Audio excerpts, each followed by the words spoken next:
នៅក្នុងមហាសមុទ្រតែមានសេចក្តីអស្ចារ្យនិងហេតុដែលមិនដែលកើតមាន8យ៉ាងជាទីរីករាយជាទីជ្រះថ្លារបស់ពួកអសុរៈទាំងឡាយដោយឡែកនៅក្នុងធម៌វិន័យរបស់ព្រះសម្មាសម្ពុទ្ធដែលព្រះអង្គត្រាស់ដឹងដោយញាយធម៌ទាំងឡាយទាំងពួងដោយប្រពៃចំពោះព្រះអង្គឥតមានគ្រូអាចារ្យណាប្រដៅព្រះអង្គឡើយនោះក៏មានហេតុដែលមិនដែលកើតនិងហេតុជាសេចក្តីអស្ចារ្យហេតុជាទីជ្រះថ្លាត្រេកអរមាន8យ៉ាងដូចគ្នាដែលពួកភិក្ខុទាំងឡាយបានចូលមកកាន់ធម៌វិន័យរបស់ព្រះសម្មាសម្ពុទ្ធហើយនោះមានសេចក្តីត្រេកអរហេតុនិងសេចក្តីអស្ចារ្យទាំង8នៅក្នុងធម៌វិន័យនោះទី1គឺធម៌វិន័យនេះមានការប្រតិបត្តិមានការសិក្សាដោយលំដាប់មានកិច្ចដែលត្រូវធ្វើដោយលំដាប់មានសេចក្តីប្រតិបត្តិដោយលំដាប់មិនប្រតិបត្តិដើម្បីសម្រេចនៅព្រះអរហត្តផលតែម្ដងនោះឡើយប្រៀបដូចជាមហាសមុទ្រមានជម្រាលទៅដោយលំដាប់មានទំនាបទៅដោយលំដាប់មានទីទេទៅដោយលំដាប់មិនចោតជ្រៅនាំឲ្យសត្វលោកទាំងឡាយពិបាកចុះទៅតែម្ដងនោះទេ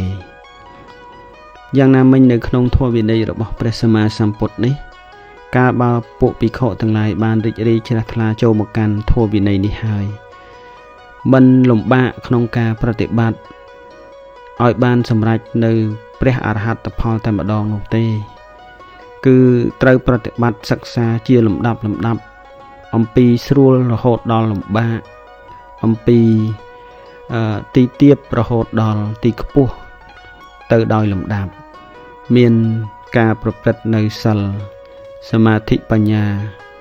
រហូតដល់ព្រះមច្ចរិយធម៌គុណធម៌ទាំងឡាយផ្សេងទៀតមានឈានមានសោតាមានសក្កទាមានអនាគានិងរហូតទៅដល់ព្រះអរហត្តផល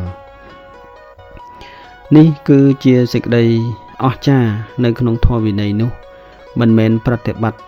ទៅដើម្បីសម្រេចទៅជាព្រះអរហន្តតែម្ដងនោះឡើយយ៉ាងណាមិញដូចជាពុទ្ធបរិស័ទដែលជាឧបាសកឧបាសិកាបានរីករាយជ្រះថ្លាមានសទ្ធាចូលមកកាន់ព្រះសាសនានេះហើយក៏មានការសិក្សាដោយលំដាប់មានកិច្ចប្រតិបត្តិកិច្ចដែលត្រូវធ្វើនៅសេចក្តីល្អដោយលំដាប់មានសិលមានការធ្វើទានមានការចម្រើននៅភាវនាជាដើមរហូតបានសម្រេចនៅគុណធម៌ផ្សេងដោយលំដាប់តទៅហើយមិនលំបាកក្នុងការប្រតិបត្តិប្រៀបដូចជាច្រាំងនៃមហាសមុទ្រមានទីទេរាបស្មើ